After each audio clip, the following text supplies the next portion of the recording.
Oh, I had a really good conversation with my father recently. The other day on the phone, I try to call and talk to him once or twice a week just to see how he's doing and catch up and talk about some stuff. Uh, I like talking to my dad. He's a very wise man, and we were talking about the Bible and how I just finished reading it and and about how I still had a problem with the resurrection, because for me it's hard for me to grasp the concept of coming back from the dead. And he said some really powerful words to me, honestly. He he asked me, well, do you believe that he was crucified? And I said, yeah, there's evidence that he was crucified on the cross. And he said, and do you believe that he died? And I said, well, yeah, I assume that he died. And, then he was like, well, do you believe that 500 people witnessed him alive again? Like it says? Just like it says in the Bible already. And it just sort of stopped me in my tracks when he said that, because I don't even know if I can explain it as well as he said it, but I guess it's just, I don't know. It's just something that I've been pondering ever since me and him were speaking about it. Plus one for religion. Plus one for Christianity. And my silly brain is over here thinking about how, the definition of the word Lord, and how I can work my way around that and calling Jesus Lord whenever, the meaning of Lord is, someone that rules over, a people or a nation or, a community or whatever. And I can get down with that. I mean, when it comes to Christianity, I do want to do my best to live as Christ-like as possible. I've actually, this is week one of post reading the Bible, the whole way through. And, I honestly, I really want to practice radical forgiveness and radical niceness. And, I want to put that into practice as much as possible. And I have been. Even, and it hasn't been hard for me or anything like that. It's not like it's not like people are just doing shitty things. Things will come to me and I will have to do my best to forgive when that thing happens. I don't know what that, of course, whatever that thing is, whatever the next shitty thing somebody does, you know what I'm saying? And, hopefully nothing like that happens, and I don't foresee that ever happening in the future, but,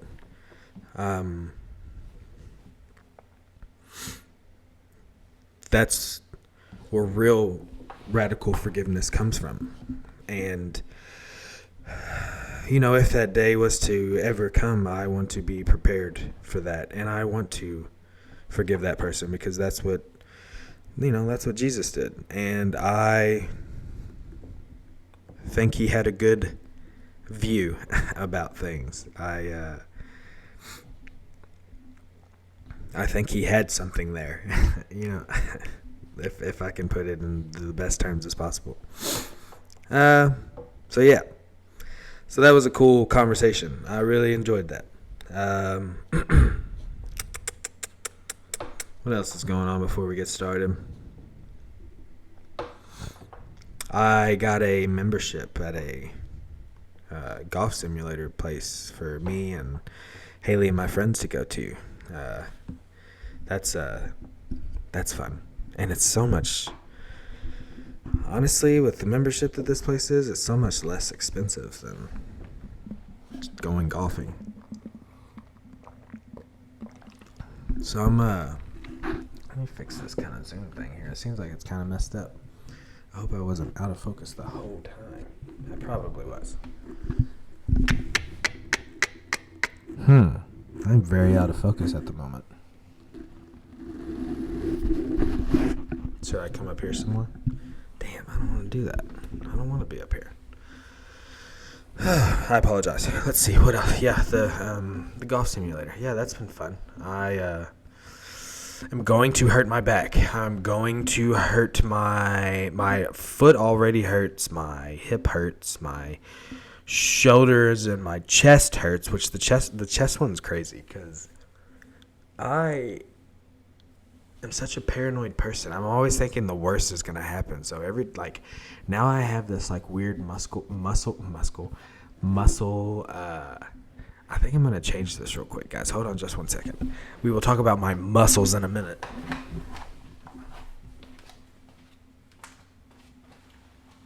So we just fixing the camera settings on this. Boom, boom, boom.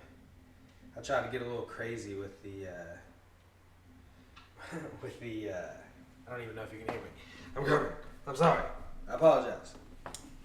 Anyway. Ugh. Anyway. Yeah. So I also doing hair. That also, I don't know. Ever since I turned 40, I swear I just feel like things are just falling apart on me. And it also doesn't help that I been playing golf, pretty heavily over the summer, and now hitting that floor where I should be chunking the shit out of the ball and just powering through on that floor just does not help on my shoulders. So, ouch. What else?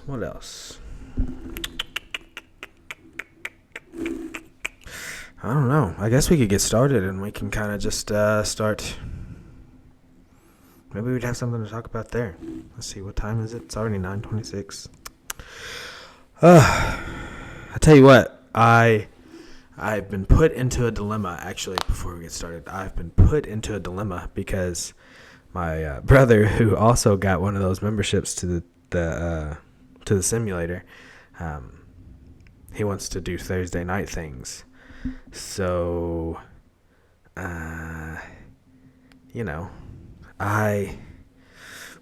I don't know. I'll have, for one, I got to see if I can even do Thursday night things with my brother, and, I got to make sure everything's good with that, which I'm sure it is, obviously. It definitely is. But then I'd have to find another time to do this, and really, honestly, I told myself that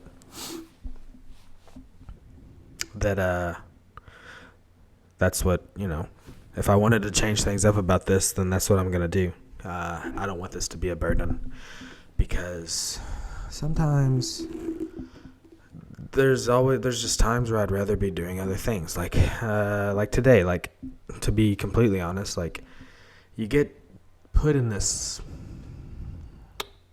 just weird mode when you're sitting there playing Minecraft with your children, and with I'm playing with me and Claire and Nora are making an incredible little village in survival mode on Minecraft, which is one of my favorite things. Minecraft, I tip my hat off to the makers of that Mojang, because they made a beautiful game. I think that game is perfect. Definitely one of my favorite games ever. I had a village with Haley, and unfortunately skipped out with Maddie. We had little things on Minecraft, but she just didn't seem as interested as Haley. And then now the babies want to do it, Nora and Claire. And they are 6 and 4, so we're making villages and farming and digging for diamonds and killing Endermen and getting lost and making them irons. Honestly, really, I'm their slave when it comes to that game, because I'm really just, digging dirt for them and digging, breaking trees and all that stuff just to make them some swords and some pickaxes and stuff, when I'm literally tried to tell them how to do it all the time. But, they're also 6 and 4, so I've got patience to learn, which, honestly, after the year that I've had, I've learned a lot of patience. I've learned a lot of things. So, this week, in Dumb Man's Book Club, I read Sapiens, I'm reading Sapiens, A Brief History of Humankind, and we are on the Unification trilogy part. This is chapter 9 through 11. I'm going to go ahead and hit play on this thing. So here's a recap. About 12,000 years ago, humans stopped hunting and gathering and started farming. A move that looked like progress, but was, according to Harari, history's biggest fraud. This is chapter 5. It exploded population, but made individual lives harder, hungrier, and more diseased, trapping us in a luxury trap where more food just meant more babies and more work. I have a big theory about that when it comes to Genesis. That's one of the I'm really enjoying doing this because the first book that we started with was Genesis, and then after we finished that, we started this book, Species, and it's a book that is similar to Genesis, and it also challenges Genesis. And honestly, I think when I get these book suggestions again, whenever I type it into Grok, because that's what I've been doing, I've been getting on AI and powering the AI gods and getting all of my book information from that. So, oh no, there goes the blinking again. I told myself that I was going to stream this and that I wasn't going to care about the blinking because I want to record these things, but then I had to get onto different programs, and I don't want to do that. I kind of just want to watch it from my computer, and I don't know how to do that yet, so I went live again because I know how that records. Anyway, Species is it's just a kind of a contrast with Genesis. And honestly, it's been fun because I'm burping a lot. I'm sorry. I'm a burper. Anyway, I've got terrible gas. It's terrible. Cassie hates it. My belly just makes noise all the time now. And it's probably because of all the Milo's no-calorie sweet tea that I drink. Anyway, like I was saying, reading this book in Genesis has really kind of bridged the gap for me. I honestly have a viewpoint of, and it's my viewpoint. It's just a theory that I have, and there's probably other theories like it. I've never really got into it.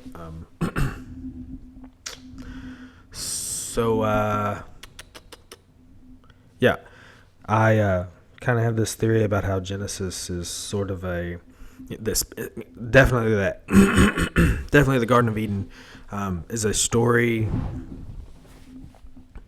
about hunter-gatherers and their and not just a story, but just a compact story about hunter-gatherers and how they have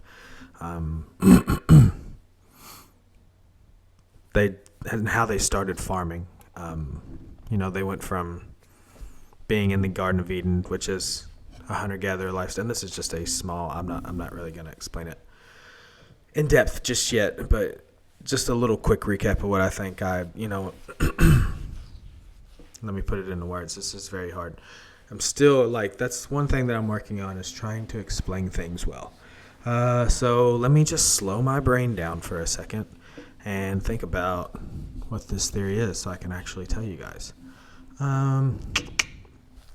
So the garden so the Garden of Eden is basically the hunter-gatherer lifestyle, with Adam and Eve. And, and how hunter and gatherers lived. I mean, life was just so much easier. I mean, not anyway, how Harari says anyway. Life was a lot easier. They were very good at hunting. So they didn't have a problem with food there. They didn't have to do it nearly as long as they did with farming, and they just had more time for for how they had more time for their families and for the more of the things that they wanted to do, which sounds great. It sounds, I honestly think that the more that we get back, the more that if we could, because we can't, the more that we could get back to that, the happier we are. When I'm in nature and, when I'm playing golf, or anytime I've went out and played golf, or, the year that I hunted and was just out in nature, and just there's something about that. And like I said, I think the more that we disconnect, and the better it would be. But we could never get back to that because, we were kicked out of the Garden of Eden. Like, Sapiens were kicked out, and there's now a waving sword and an angel guarding it and stuff. So, and we'll never find it again. And that's kind of how it is. Like, we'll never go back to. There's no way we could go back to that unless something like Revelation happens and wipes us back out to, and pushes a reset on us, which has happened time and time again. So, I think it's a cool little theory. Once they got kicked out, they were banished, and then they were cursed with, breaking their backs, and plowing the fields, right? And Eve having painful childbirth, which is like a metaphor for the population boom. You know what I'm saying? So, I don't know. I'm still fleshing it out. I also think that Jesus was kind of teaching that, lifestyle, something like that lifestyle, something to get back to, an egalitarian lifestyle where you, always love your neighbor, and even your enemies you love, and just, sharing things, sharing your stuff with others. So I think he's trying to teach us to, I don't know. I'm still fleshing it out. Still working on it, which is cool, which I'm glad that I'm doing this, because when I repeat stuff like that to the void and talk about it, it kind of beats it into my brain. So yeah, we got to the first. We only got a couple of sentences before I want to go on a rant. That's pretty good though. That's what I'm. This is nice. This is episode 10. I feel like this is way better than episode 1. I feel like there was a beginning, and I'm not nearly as good as God is at it. And, he only did it in 7 days, and it's still taking me a long time for me to figure this out. So, still figuring it out. Still having fun with it. I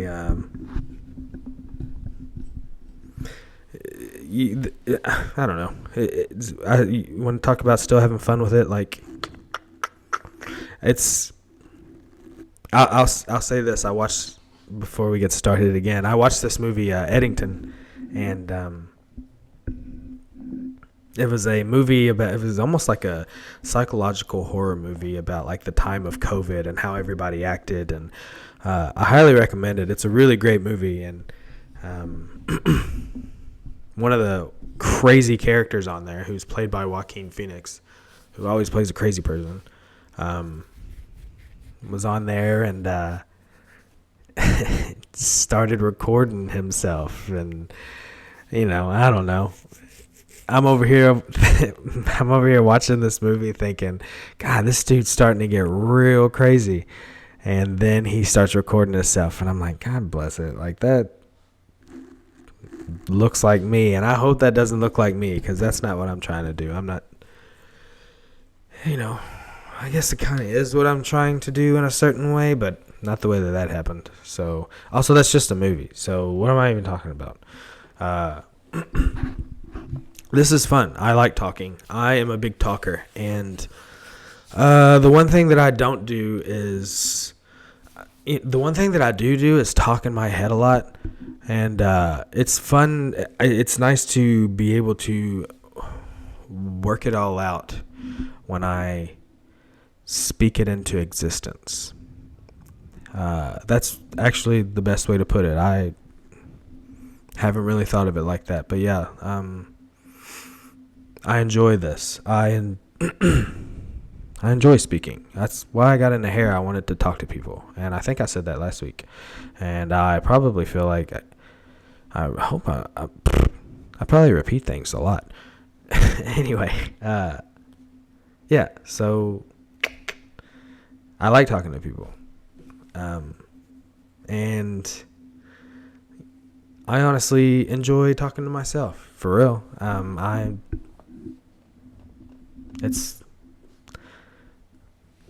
It's good for me. And, I hope people listen. I hope people want to learn. I hope my babies want to learn. That's the biggest thing. This is for, I want my children to be able to watch this, and later on down the road, and, have their daddy when they need them. So we'll get back started on this, because honestly, I think we have a lot. So hopefully I can stop talking. Farming, let's see. Farming created surpluses that let a few people stop farming and become kings, priests, and soldiers. To cooperate in thousands or millions, humans invented imagined orders. Shared myths that exists only in something that brain can't do alone. I just actually missed a whole sentence when I said that. Let me get back to that. I'm sorry. I'm still thinking. Farming created food surpluses that let a few people stop farming and become kings, priests, and soldiers. To cooperate in thousands or millions, humans invented imagined orders.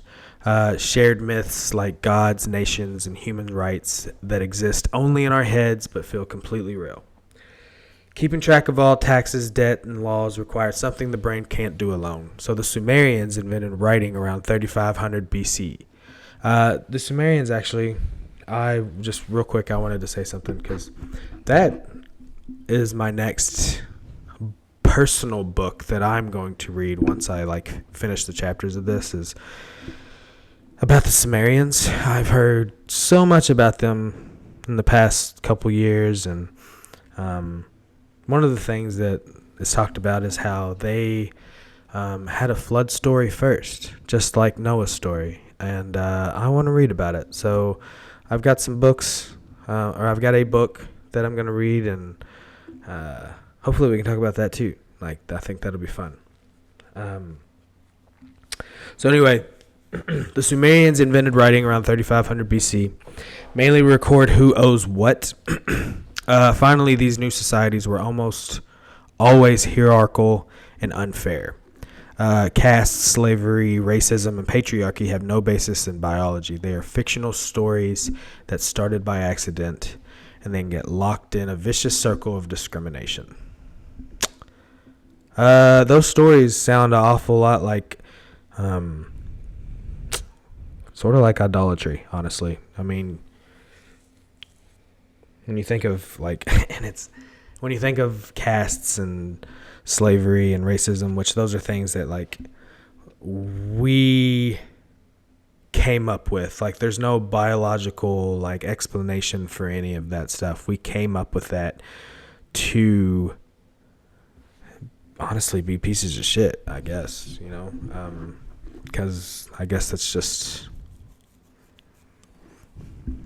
what we do. But yeah, where was I going with the idolatry thing? They're just, I don't know, they're just man-made.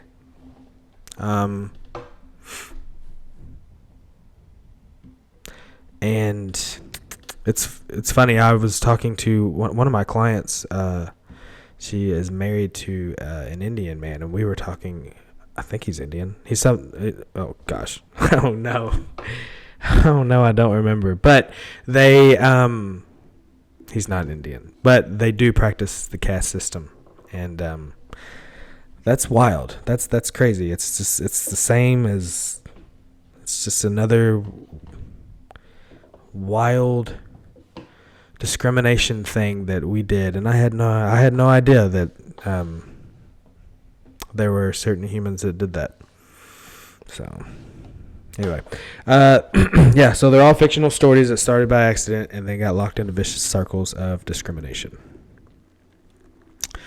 The overview for this one is the reason we're all headed towards one global culture is simple. Money and empires are the two most successful shared stories ever invented for making millions, and now billions of strangers work together. They always beat the small local stories. Yeah, so money and empires are the two most successful shared stories. I read it. I feel like I'm not a good. I feel like I need to pump it up a little bit, and I don't know how to do that. Anyway. Oh no, these are so much longer than I thought. We're just going to read through it. Chapter 9, The Arrow of History. Harari asks a huge question. After the agricultural revolution, is human history actually going anywhere? Does it have a direction, like an arrow flying toward a target, or is it just random? Most people assume history is heading towards something good, more happiness, more freedom, more equality. Harari says, not really. Instead, he points out one super clear direction that nobody can deny. Humanity is merging into fewer and fewer cultures, heading towards one single global culture. So basically, we are all of these cultures that we had, and we probably had so much more, a couple thousand years ago than we do now. We're basically just doing the opposite of those Russian dolls, I think. Where, oh my God, I'm so sorry. That's annoying. Let me take a drink. So they're like the opposite of those Russian dogs where you have the little one, and that's a small culture, and then an empire comes and takes over, and then that bigger doll jumps on to the next one, and that's the bigger culture until something else comes along, and some other empire comes and takes over that one, and then you put another top of the doll on there, and so on and so on and so on until we basically just become one big culture, and on our own and we're halfway. It says it in this thing, I think. It says it right there, yeah. We're almost there. Like, we're halfway there. It says let's see. I'll read it, and then you can see we can go from there. The big picture in plain English. 12,000 years ago, the Forager times, thousands of different tribes, languages, religions, ways of life. If one group died out, others just kept doing their own thing. Totally reversible. What did I say? 12,000 years, Forager time, thousands of different tribes, language, religions, and ways of life. That doesn't even make sense. That's not even a sense. If one group died out, others just keep doing their own thing. Totally reversible. Today, a handful of huge cultures, American, Chinese, European, Indian, Muslim, and Arab, etc., dominate the planet. Small tribes and local cultures also are disappearing fast. In the future, probably just one worldwide culture And we're already halfway there. Everyone wears jeans, uses smartphones, loves money, and watches Netflix, etc. So yeah, Harari says one of these days, which he might be right. I remember seeing those things on the internet where like what we're going to look like in like 2050, and it's just all like I'm terrible with this camera. And it's all we're just a little browner. So, you know.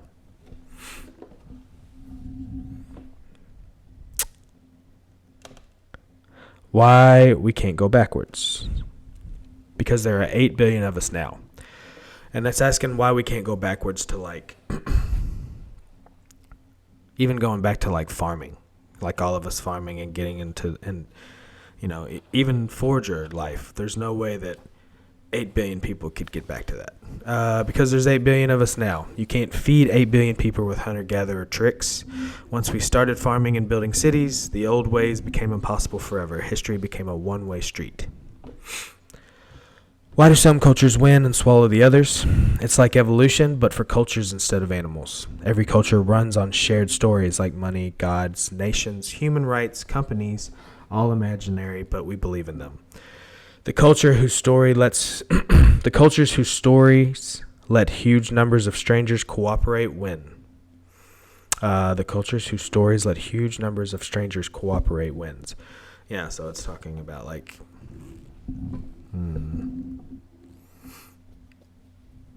I guess, you know, any kind of religion where, you know, strangers believe into the same thing, and or a nation, you know, where strangers believe into this, the strangers believe in the same thing, and then we'll fight for that thing, and the ones with the bigger, you know, religion or nation or whatever usually comes out on top. For example, a tribe of 500 people with a local god can't conquer the world. Christianity, Islam, or capitalism can unite billions because their stories say every human counts or money works everywhere. So the flexible universal missionary style stories spread and eat the small closed local ones. Results: bigger empires, bigger religions, bigger markets. Goes into fewer separate human worlds. What history is not heading towards, according to Harari? More happiness? We don't know. Modern people have iPhones and antibiotics, but also anxiety and climate guilt. Ancient foragers had more leisure and tighter communities. More freedom or equality? Sometimes yes, sometimes no. American slavery and European colonialism happened long after the Enlightenment started talking about liberty. Cycles. Rises and fall forever? No. Overall, the group keeps getting bigger, not restarting at small tribes. So it's asking if there's cycles where an empire will rise and then it falls and then it goes back into a smaller one. And then, no, apparently they just keep getting bigger. The one direction we can see: global unification. Money, empires, and universal religions are all three giant glue guns sticking humanity together. Harari will explain those in the next chapters.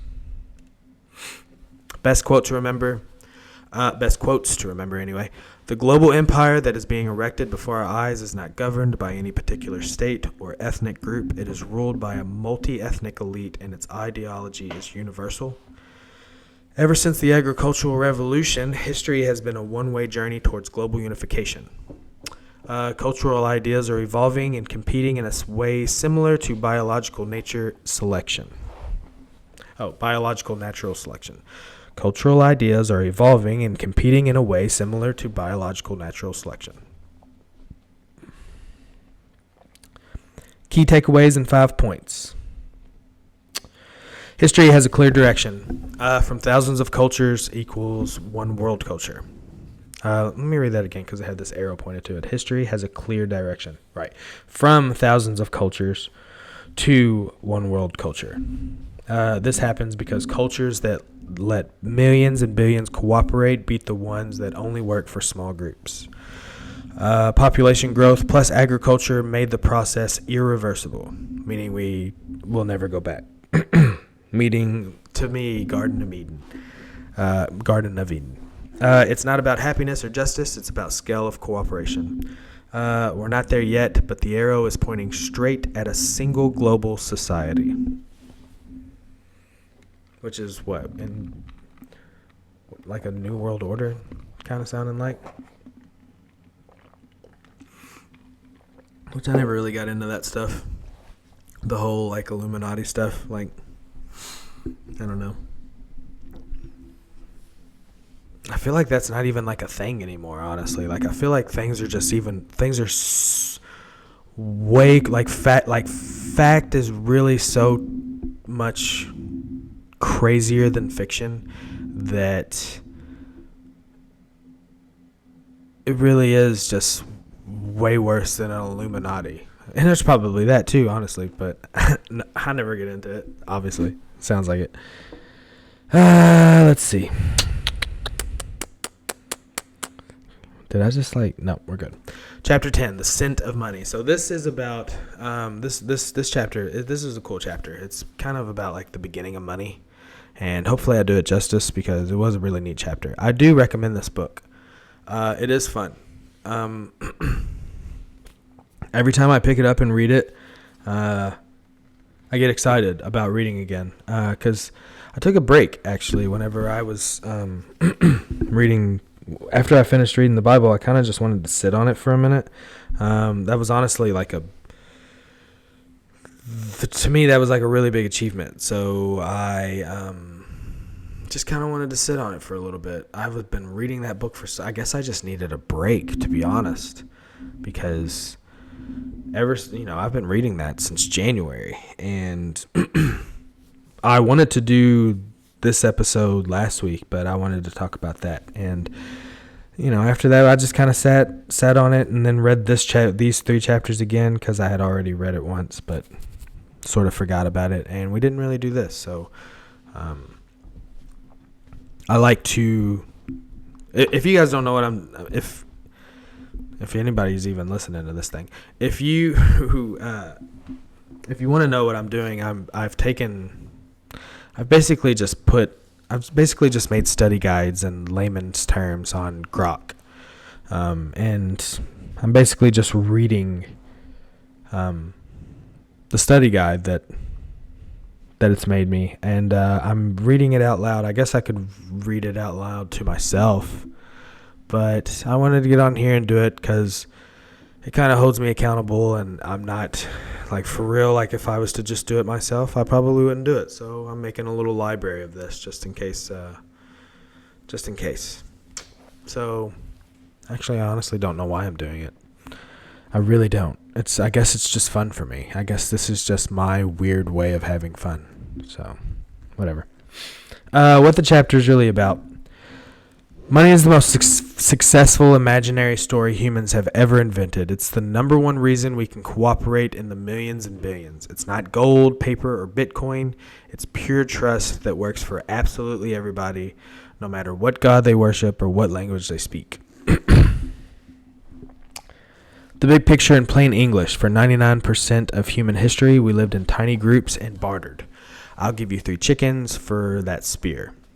Barter completely sucks once you have more than a few hundred people. You have to find someone who has exactly what you want and wants exactly what you have all at the exact same time. Money solves that problem forever. It's a universal translator that turns everything from wheat, labor, land, time, and ideas into numbers everyone agrees to agree on. The result, strangers on different continents can cooperate without even liking or knowing each other. Money is the first truly global belief system, even more universal than Christianity or communism. Oh, I'm done with that. even more universal than Christianity or communism.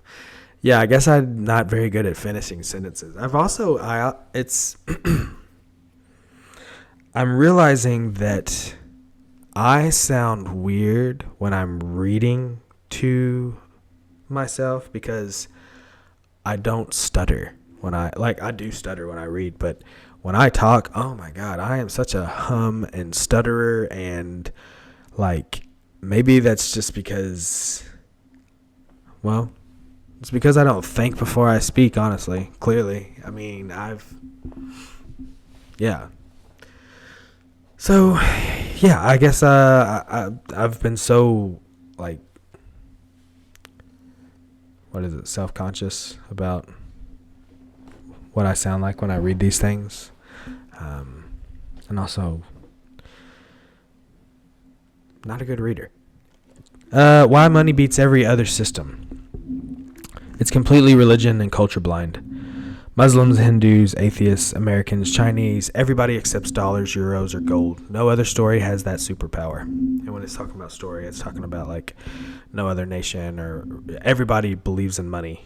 We all, for some reason, well, not for some reason, there's obviously a reason we, came up with the idea that, everybody can get behind. And it's the best story that was ever created.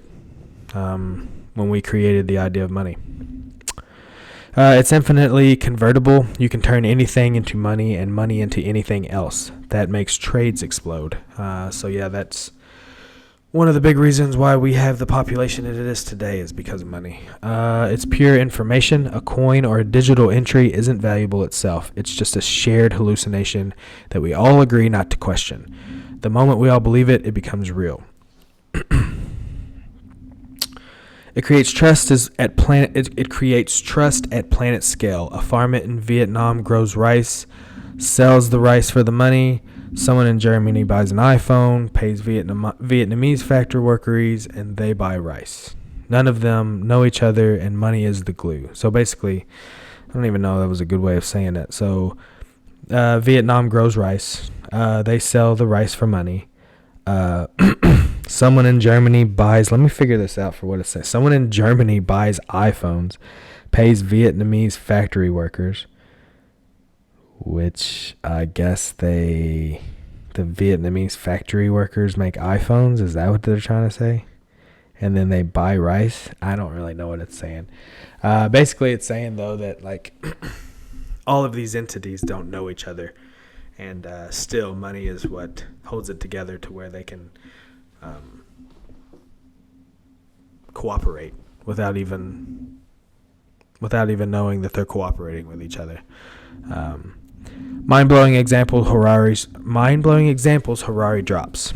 Pacific Islands use giant stone wheels as money. Some so big they sat on the ocean floor, but everyone still knew who owned them. That's crazy. So Pacific Islands.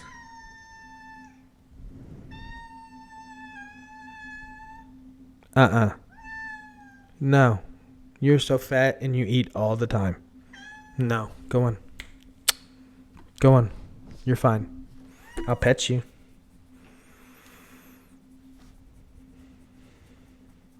Come on. She makes me stretch for her. Come here, I'll even pick you up. Come on. Oh, my first guest. Look at her. This is my baby, my fat cat. She don't want to be on here. All right. Did you get your attention? My bad. So for money, Pacific Islands used giant stone wheels. I need you to imagine how many of these wheels they had to use. Like, how does that even work for money? Some so big that they sat on the ocean floor. But everyone still knew who owned them. That seems very illogical. Ancient Sumerians paid workers in beer, measured in silos of barley. So they used barley to pay their people. In Nazi concentration camps and in modern prisons, cigarettes become perfect money. So yeah, they would use, they use them in modern prisons, cigarettes for money. We are a crazy species, honestly. Like, it's so insane. You read this stuff and it's just, you really just wonder why in the world we did any of this. I don't know. Yeah. I wonder that all the time. Like that after, like why? Why did we start this? How? How did it all get started? I don't know. I hope I find my own theories about that, because it seems like everybody else has these theories from somebody or this person or that person, and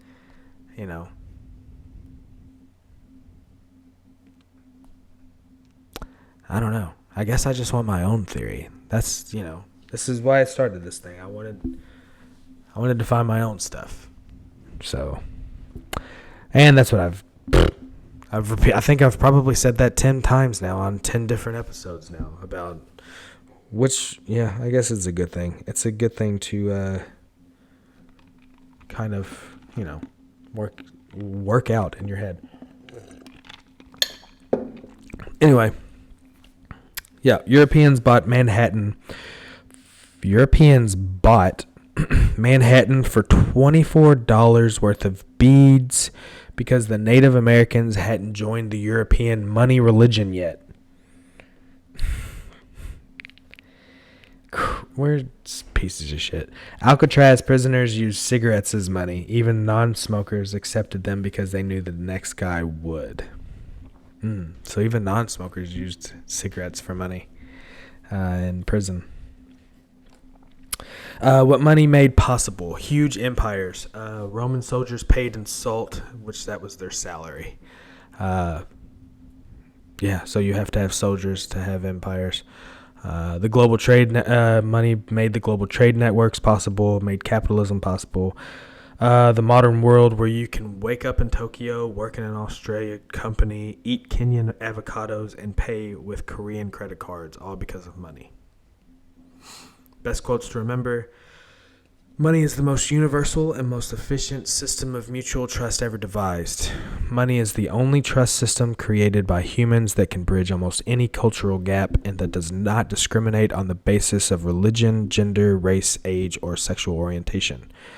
Thanks to money, we can obtain from complete strangers things that we need or want, even if we have nothing to give them in return at that moment. The key takeaways in 5 bullet points. Money is fiction, but the most powerful fiction ever. It works because literally everyone believes in it. The only true universal story. It turns everything, even human lives, into numbers, making trade insanely efficient. It allows cooperation between people who hate each other's gods, politics, or skin color. It cooperates between people who hate each other's gods, politics, and skin color. So, Muslims will trade money with Christians, and, whites will trade money with blacks, and Asia will trade money with North America. And we're going to take a quick break because now Haley's coming down. No, this is Maddie. What's up? We done? Come and tell me night-night? Yeah. Love you. Okay. Oh, there you are. Peace. You know you want to be on here. Yeah. She loves it. I didn't ask her if she had any necklaces. Where was I at? Sorry. Okay. Without money, no empires, no global economy, and no modern civilization. We'd still be stuck in villages without monies.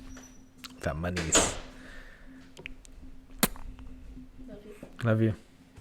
Good night.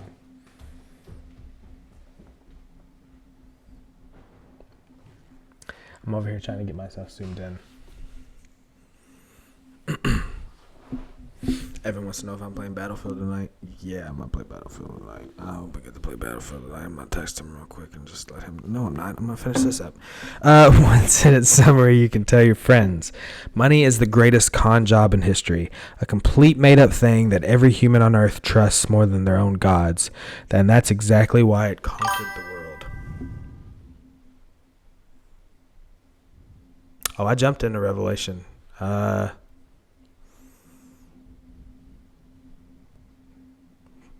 We'll get there in about 5 years.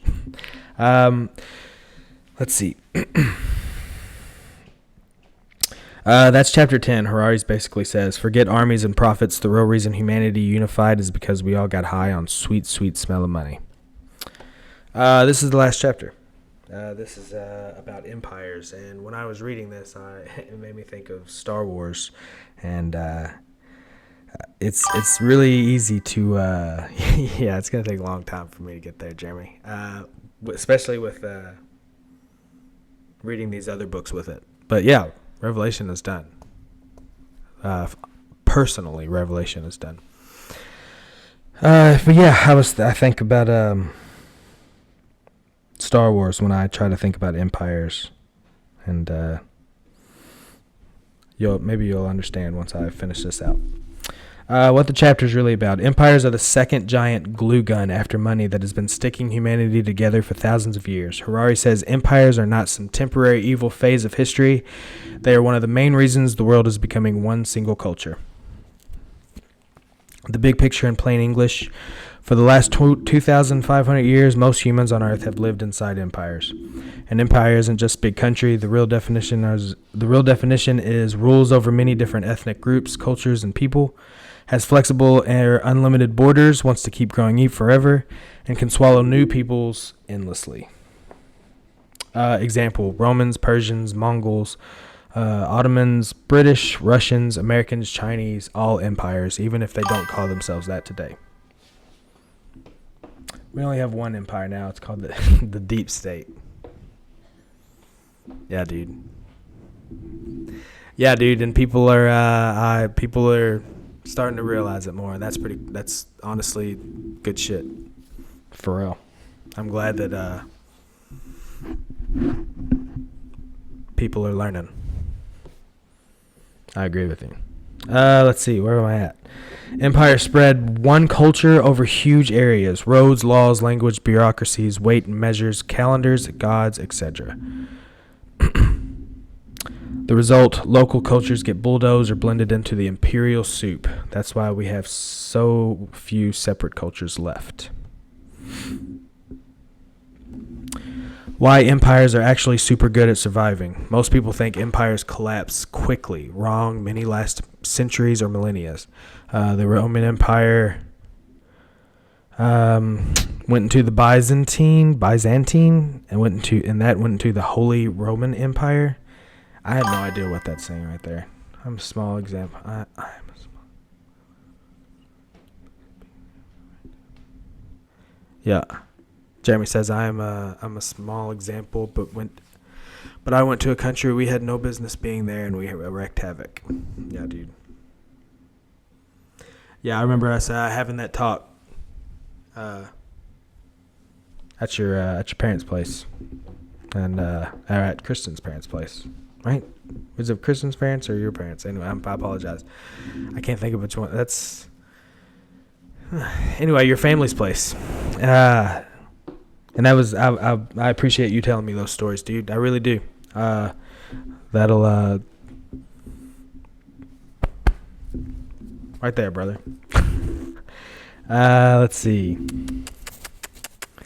Conquerors usually get culturally conquered themselves. The Mongols conquered China, but became China's empires.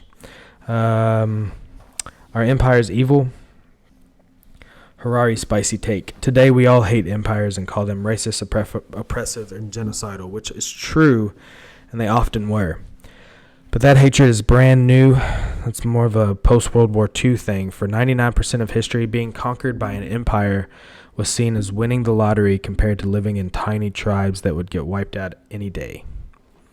Empires brought roads, trade, laws, aqueducts, I don't know what that is, less constant tribal warfare, bigger markets, writing systems to places that never had them. Billions of people today speak English, Spanish, Arabic, Mandarin, Russian because an empire forced their ancestors to, and most of them were totally fine with it. The empire cycle that keeps making humanity more unified. So this is kind of going into like what this does to that does. I've kind of gotten a little confused by this, so I'm going to try to explain it slowly and best as possible. Small cultures get conquered, and then they adopt the imperial culture that they were conquered by, and then they become loyal citizens, and then they help conquer the next group, and repeat until it becomes one giant culture. Today's empire, there is still a global empire being built right now. It's not run by any one country. It's run by money, science, universal human rights ideas, English language, global cooperations, Hollywood, international law. Everyone is slowly joining in it, whether they want to or not. So yeah, basically, you talk about that deep state, Jeremy, and I guess I was talking about,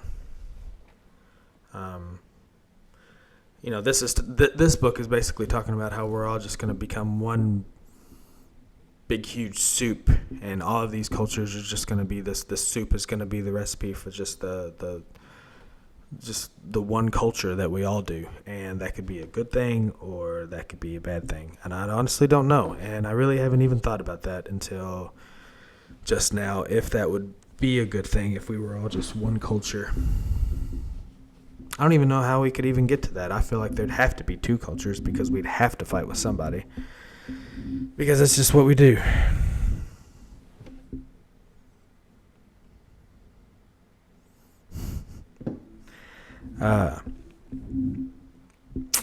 So yeah, I don't know. I bet we'd never get to that one culture. We'd just fight each other until into oblivion, honestly. Let's see. So the best quotes to remember in this chapter. We tend to see empires as the great villains of history, yet most people throughout history have lived in empires, and most people today also live in empires. Donnie, what's up, dude? Donnie, I would love for us to talk one day. I'd love for you to we should do something on here. I'd love to get you, like, look, I could even do it right here.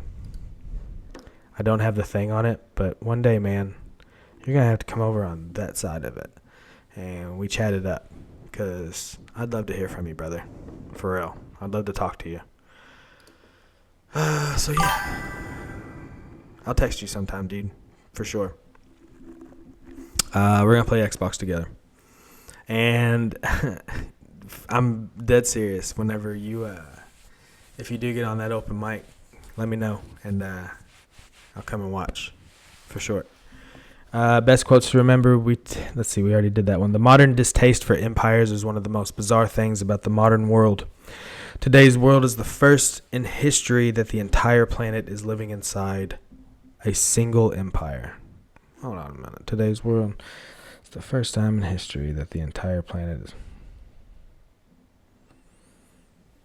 I don't know why I said that. I don't believe that. I guess because... Yeah, I don't know. I don't know why I would say that. Key takeaway points in 5 bullet points. Or key takeaways in 5 bullet points. Empires are defined by ruling many people, plus endless appetite for growth. Most human in history lived happier, safer lives inside empires than outside of them. Empires are the number one reason local culture destroyer and global culture builder. Empires are the number one reason local culture destroyer and global... That isn't even a sentence. I'm sorry, guys. A lot of this is just sort of... I guess, yeah, a lot of this is just kind of copy and paste for me to... I need to find a better way for them to do it. And, like, I'm going to ask Grok next time to do this in, like, a more conversation style. Like, more, like, I guess script. Maybe script would help. But every time I try to get something like that, it kind of turns into, like, something corny. So, and I'm not trying to say all that dumb shit. But, yeah, some of these bullet points... I don't like how it shortens it down like that. Because I don't understand what the fuck it's saying. I don't understand what the crap it's saying. I don't know how to say words other than, like, cuss words. Like, I don't know how to... I'm an idiot. There's a single globe empire forming right now, and we're already citizens. One sentence summary you can tell your friends. Empires aren't the bad guys in history books. They're the reason you're speaking a global language, buying stuff from strangers or another continent, and thinking human rights applies to everyone. What the heck is beep, beep, beep, beeping, dude? You want me to call you right now? I can't do it right now. That's not how it works. I have to, like, make a thing. I'll finish this up, though, and see if we can do it. And we'll do another one and talk for a few minutes. I'm going to finish this up, though. Hold on a minute. Chapter 11 equals Harari. I didn't even get to finish that. My bad, brother. They're the reason you're speaking a global language, buying stuff from strangers or another continent, and thinking human rights applies to everyone. And they've been humanity's most successful unification machine for 2,500 years. It's crazy that we started empires 2,500 years ago, apparently. Chapter 11 equals Harari dropping the mic on everyone who thinks empires are automatically evil. They're just extremely successful shared stories that let millions cooperate, and they won big time. So that's the end of that chapter. Or that's the end of those 3 chapters, actually. Oh, yeah. I got you. Am I cussing a lot? I don't even realize that I am. No, I see. Okay, I see what you're saying, dude. From when I was doing it, yeah. I said fart, I think. I did a fart noise for a cuss word. I'm a moron, dude. Let's see. We got done with 9 through 11. That was basically about cultures and money and empire and those made up stories. It's kind of wild to when you read that stuff and you read about how. I'm gonna tell you. I'll say this. I went on a fun little trip one day, and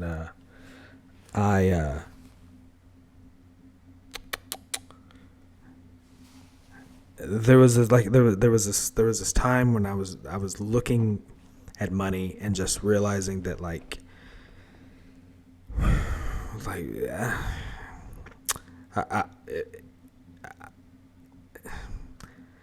I'm stuttering because I don't want to explain this now that I've actually said it, so I'm just going to explain it but I just wanted, what in the world, I looked at it and just wanted to know what in the world it even is. Like, why do we have this? And now after reading this book, you sort of think about it, like it's all made up. Like, it makes me more empathetic towards everybody when you realize that, like, we're all put on this, we all just automatically go to these teams, and when you think about the team aspect, you realize that they're just as made up as all of the other things, just like empires and nations and monies. Like, these teams are bullshit. Right and left, Republican, Democrat, freaking, I don't know, freaking Patriots and Jaguars, whoever their Eagles. I don't know who their rivals are, but that's what I mean by that. All of these things, Mexico, United States. It's crazy that we're even saying Mexico and United States. Like, I know that we're not really in a war with them, but shit is being stirred. And it's all just bullshit. It's all just made up shit that we made up so we can, be mean to each other, to everybody? Like, did we really just, do this thing where we can just all be connected together just so we can fight it out? Like, I don't understand that. And when I read a book like this, it helps. And honestly, when I read a book like this, after, in the middle of reading the Bible, that also helps. Because it makes it easier for you to love your neighbor like the New Testament says.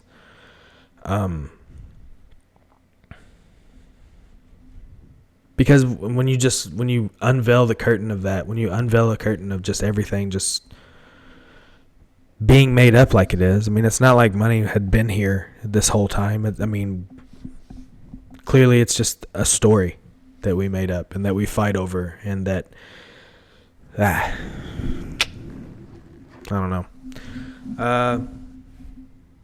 So yeah, I love that. I'm figuring that out right now with this book, and I'm figuring, and it's cool to read this. It's been a pleasure actually reading this book right after Genesis, because I don't know. It's really gluing something together for me.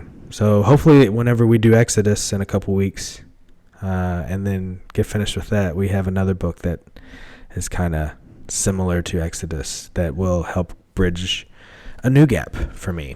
So next week we will start with the religion trilogy. So that'll be cool. It's basically going to start. It's going to talk about what Harari says about the start of religions. So yeah, I'm looking forward to that, especially after all of the reading that I've been doing. So what that entails, let's see. Read chapter 12 through 14 for the next meeting, which is just three chapters. It's 60 to 70 pages, depending on my edition. Why is this a sweet spot? Chapter 12 is the law of religion, the third and final giant glue. Let me try to get monotheism and polytheism. Yeah, universals. All right, I got you. How polytheism merged into monotheism, which merged into universal religions like Christianity, Buddhism, and Islam, helped conquer the world. Again, I don't like these bullet points. Chapter 13, the secret of success, the brutal truth. History has no goal, no justice, no happiness plan. It just rewards whatever lets humans cooperate on a bigger scale. Chapter 14, the discovery of ignorance, teaser for the scientific revolution. How Europe admitted we actually don't know everything, and that turned into the most powerful idea ever. Boom. I guess that's it. That is it. Well, that wasn't so bad. That was a lot more palatable than some of the other times that I did it. The other times I was just reading what sounded like a scientific... why is this thing staying like it's supposed to? That's why. Got it. Yeah. Before I was just reading scientific bullshit jargon. So now we've turned it into layman's terms. Now I know that I want to put it in there to give me more of a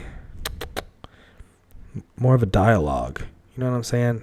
That's what I'll tell it to. So I'm going to write this down so we don't forget. Let's see. Dumb man's... I got to write it down on this thing, dude. I'm going to do it after I do that. See you next week. It's been fun. Peace. I should have already ended it by now. Bye, guys.